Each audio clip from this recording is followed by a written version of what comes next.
मरियम नवाज अपनी audio video दुकान का खुद ही शिकार हो गई। तर्जुमान पंजाब हुकूमत फयाजुल हसन चौहान ने ऑडियो लीक मामले पर राना सनाउल्लाह को कसूरवार करार दे दिया। कहा, राना सना बताएं वो किसकी कठपुतली हैं। कहा, ऑडियो लीक्स में मोदी से यारी साबित होती है। शरीफ खानदान का भारत से ताल्लुक खत्म नहीं हो सकता। बेगम सफदर अवान झूठों की आईजी हैं। बात है कि रांझा रांझा करते में आपू रांझा हुई। वो बेगम सफदर अवान जिनका ताज़ा तरीन नाम जो है ना मैडम प्लांट है, वो ऑडियो वीडियो जो म्यूजिक सेंटर उन्होंने खोला हुआ था, दुकान खोली हुई थी, वो बेचारे खुद उसका शिकार हो गई।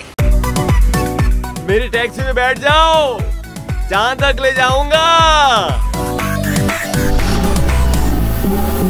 आई है टैक्सी कैश, टैक्सी कैश, आई है टैक्सी कैश, टैक्सी कैश, आई है टैक्सी कैश।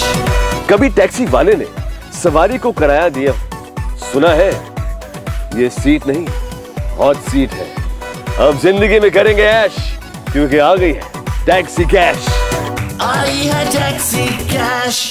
मैं हूं इमरान रियाज खान। अब आप मुझे देख पाएंगे सिर्फ बोल न्यूज़ पर। इमरान रियाज खान साहब जो हैं वो बोल फैमिली का हिस्सा बन गए हैं। बड़े अरसे बाद किसी चैनल ने हौसला किया है, तो मुझे ऐसा लगता था कि हमें बोलने की इजाजत नहीं मिलेगी, लेकिन बोल ने डिसाइड किया कि बोलने की इजाजत वो लेकर देंगे। मुझे बोल की एक चीज बहुत अच्छी लगी कि बोल ने कैटेगोरिकली कहा कि जो करना है करो, हमने अपना कोई बंदा नहीं निकालना।